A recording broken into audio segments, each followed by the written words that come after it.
আসসালামু আলাইকুম প্রিয় শিক্ষার্থীবৃন্দ, আজ আমরা শুরু করছি জীববিজ্ঞান প্রথম পত্র অধ্যায় 10 উদ্ভিদ প্রজনন থেকে নিষেক বা ফার্টিলাইজেশন।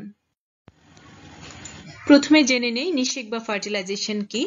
নিষেক বা ফার্টিলাইজেশন হচ্ছে পুংগ্যামেট এবং স্ত্রী গ্যামেটের মিলনের প্রক্রিয়া, অর্থাৎ যে প্রক্রিয়ায় পুংগ্যামেট এবং স্ত্রী গ্যামেট মিলিত হচ্ছে সেই প্রক্রিয়াকে বলা হয়ে থাকে নিষেক প্রক্রিয়া।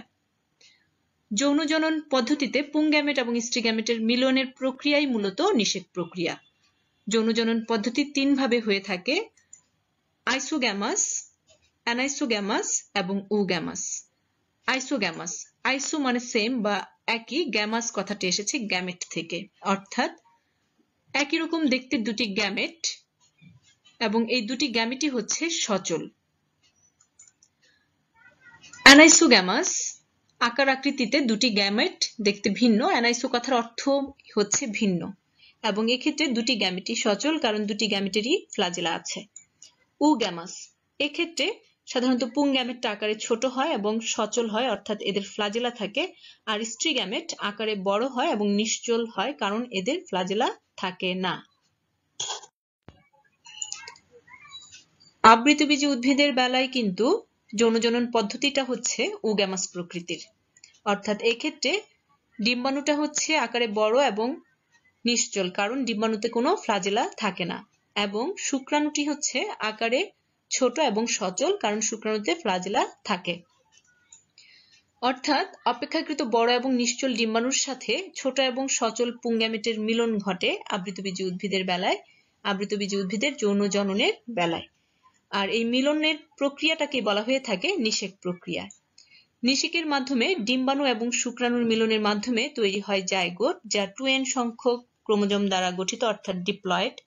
একটু খেয়াল করো, নিষেকের মাধ্যমে কিন্তু আমাদের আবার ডিপ্লয়েড অবস্থাটা ফিরে আসছে। হ্যাপ্লয়েড ডিম্বাণু এবং হ্যাপ্লয়েড শুক্রাণু মিলে গঠন করে থাকে জাইগোট, যা ডিপ্লয়েড, এবং ডিপ্লয়েড জাইগোটই কিন্তু হচ্ছে আমাদের জীবনের প্রথম কোষ। এই জাইগোট পরবর্তীতে আরো বিভাজিত হবে, হয়ে তৈরি করবে ভ্রূণ, ভ্রূণ বিভাজিত হয়ে তৈরি করবে একটি পূর্ণাঙ্গ জীব। জাইগোট, ভ্রূণ এবং পূর্ণাঙ্গ জীব সব স্টেপেরই প্রত্যেকটি কোষ কিন্তু 2n সংখ্যক ক্রোমোজোম দ্বারা গঠিত বা ডিপ্লয়েড, কিন্তু এই ডিপ্লয়েড গঠনে ভূমিকা রাখছে কিন্তু নিষেক। নিষেকের মাধ্যমেই কিন্তু আমরা ডিপ্লয়েড অবস্থাটা আবার ফিরে পাচ্ছি। এবার এসো দেখি আবৃতবীজী উদ্ভিদে নিষেক বা ফার্টিলাইজেশন প্রক্রিয়াটা কিভাবে সম্পন্ন হয়। আমরা জানি আবৃতবীজী উদ্ভিদ হচ্ছে সপুষ্পক উদ্ভিদ, অর্থাৎ এদের ফুল আছে এবং এই ফুলটা একলিঙ্গ হতে পারে, উভলিঙ্গ হতে পারে। এখানে আমরা একটি উভলিঙ্গ ফুল দেখতে পাচ্ছি। এই অংশটা হচ্ছে পুংকেশর এবং এটা হচ্ছে স্ত্রীকেশর, অর্থাৎ যে ফুলে পুংকেশর এবং স্ত্রীকেশর উভয়ই একসাথে অবস্থান করে তাকে বলা হয়ে থাকে উভলিঙ্গ ফুল। স্ত্রীকেশর গঠিত হয় গর্ভমুণ্ড, গর্ভদণ্ড এবং গর্ভাশয় নিয়ে। গর্ভাশয়ের ভেতরে তৈরি হয় ডিম্বক। আমরা এই স্ত্রীকেশরের ভেতরে কিন্তু অনেকগুলো ডিম্বক দেখতে পাচ্ছি, এবং ডিম্বকের ভেতরে তৈরি হয় ভ্রূণথলি, আর ভ্রূণথলির ভেতরে হয় ডিম্বাণু, অর্থাৎ ডিম্বকের ভেতরেই ডিম্বাণুটা তৈরি হচ্ছে, যাকে বলা হয়ে থাকে স্ত্রী গ্যামেট। অন্যদিকে পুংকেশরের পরাগধানীতে তৈরি হয় পরাগরেণু। নিষেকের সময় পরাগরেণুটা গর্ভমুণ্ডে পতিত হয়। এটা কিন্তু একই স্পিসিসের পরাগরেণু একই স্পিসিসের গর্ভমুণ্ডে পতিত হবে, এবং পরাগরেণু পতিত হওয়ার প্রক্রিয়াটাকে বলা হয়ে থাকে পরাগায়ন। পরাগায়নের পর পরাগরেণুটা অঙ্কুরিত হয়, অর্থাৎ পরাগরেণু থেকে পরাগনালিকাটা বের হয়ে আসে, একে বলা হয়ে থাকে অঙ্কুরিত পরাগরেণু।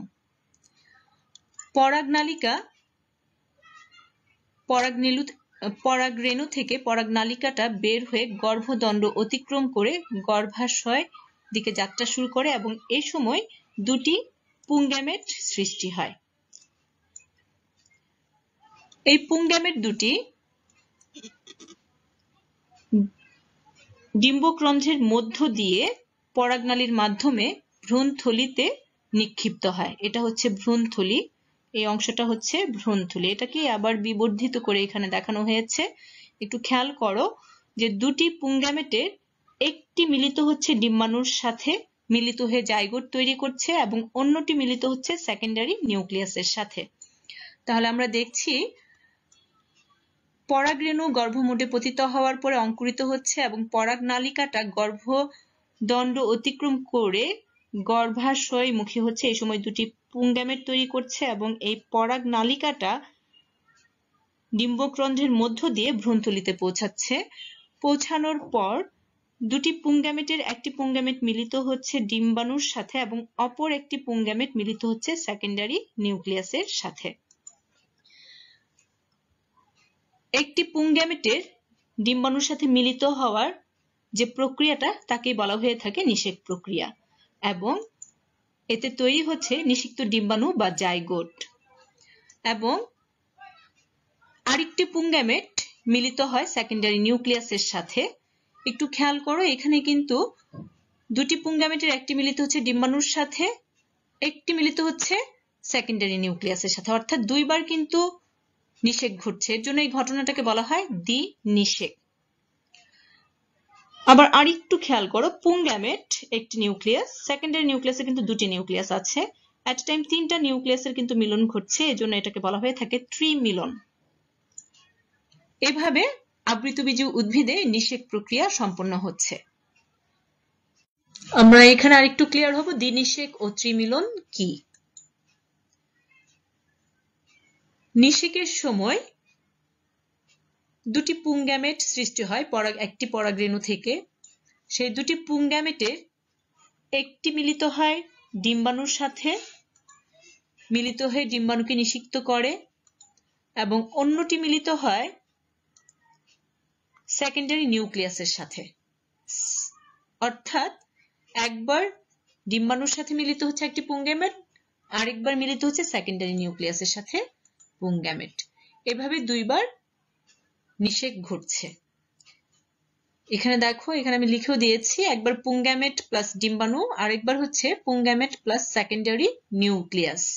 এভাবে দুইবার নিষেক ঘটছে বলে এটাকে বলা হয়ে থাকে দ্বি-নিষেক প্রক্রিয়া। সাধারণত দ্বি-নিষেক কিন্তু আবৃতবীজী উদ্ভিদেই ঘটে থাকে।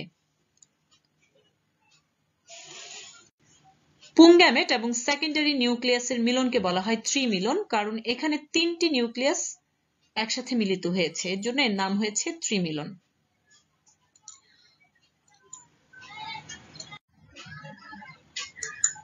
আমরা নিষেক প্রক্রিয়াটা আরেকবার একটু দেখবো, আরেকটু ক্লিয়ার হওয়ার জন্য।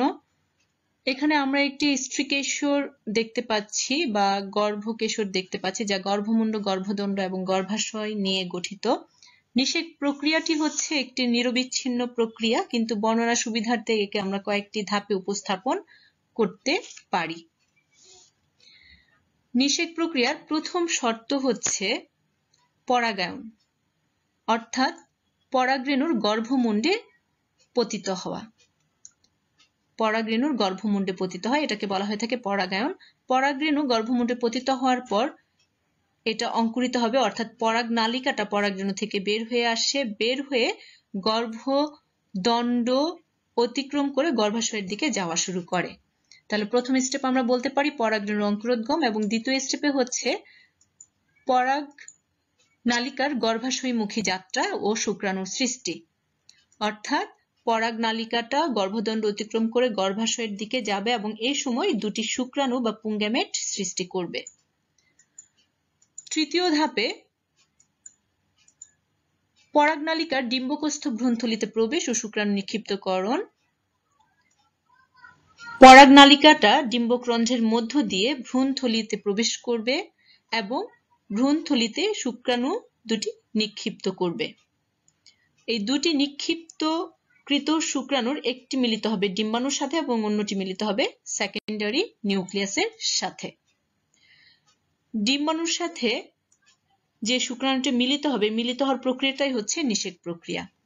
আমি আবারও বলছি শুরু থেকে, প্রথমে পরাগায়ন হবে, অর্থাৎ পরাগরেণু গর্ভমুণ্ডে পতিত হবে, এরপর পরাগরেণু থেকে পরাগ নালিকা বের হয়ে গর্ভদণ্ড অতিক্রম করে গর্ভাশয়ের দিকে যাত্রা শুরু করবে এবং এই সময় দুটি পুংগ্যামেট সৃষ্টি করবে। পুংগ্যামেট সৃষ্টি করার পর এই যে পরাগ নালিকাটা আছে এটা ডিম্বকরন্ধ্রের মধ্য দিয়ে ভ্রূণথলিতে পৌঁছাবে এবং পুংগ্যামেট দুটি নিক্ষিপ্ত হবে। দুটি পুংগ্যামেটের একটি মিলিত হবে ডিম্বাণুর সাথে এবং অন্যটি মিলিত হবে সেকেন্ডারি নিউক্লিয়াসের সাথে। একটি পুংগ্যামেটের একটি ডিম্বাণুর সাথে মিলিত হওয়ার প্রক্রিয়াই হচ্ছে নিষেক প্রক্রিয়া। এভাবে আবৃতবীজী উদ্ভিদে নিষেক প্রক্রিয়া সম্পন্ন হয়ে থাকে।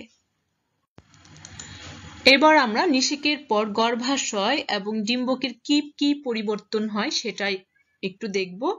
আমরা কিন্তু ফল খাই, ফলের বীজ খাই। এই ফলটা কিন্তু একসময় ফুল ছিল, কিন্তু ফুলের কোন অংশটা ফল সেটা আমরা একটু জানবো এবং বীজটা তৈরি হয় কি থেকে সেটা আমরা এখানে দেখতে পাবো। নিষেকের আগে যে গর্ভাশয়টা, ফুলের গর্ভাশয়টা, সেটাই কিন্তু নিষেকের পর ফলে পরিণত হয়। অর্থাৎ আমরা যে ফলটা খাচ্ছি সেটা কিন্তু আগে গর্ভাশয় ছিল একটা ফুলের। গর্ভাশয় প্রাচীর পরিণত হয় ফলত্বকে। খেয়াল করো, গর্ভাশয় ফলে পরিণত হয় এবং গর্ভাশয় প্রাচীর বা গর্ভাশয়ের ত্বক পরিণত হয় ফলত্বকে। এভাবে গর্ভাশয়ের পরিবর্তনটা হয় নিষেকের পরে। এরপর এসো দেখি একটা ডিম্বকের কি কি পরিবর্তন হয় নিষেকের পর। এটা হচ্ছে ডিম্বক। ডিম্বকটা পরিণত হয় বীজে। আমরা তো অনেক ফলের অনেক বীজ খেয়ে থাকি এবং অনেক বীজ দেখেও থাকি। সেই বীজটা কিন্তু আগে ছিল ডিম্বক, নিষেকের আগে। নিষেকের পরে বীজে পরিণত হয়েছে। ডিম্বক ত্বক পরিণত হয় বীজ ত্বকে।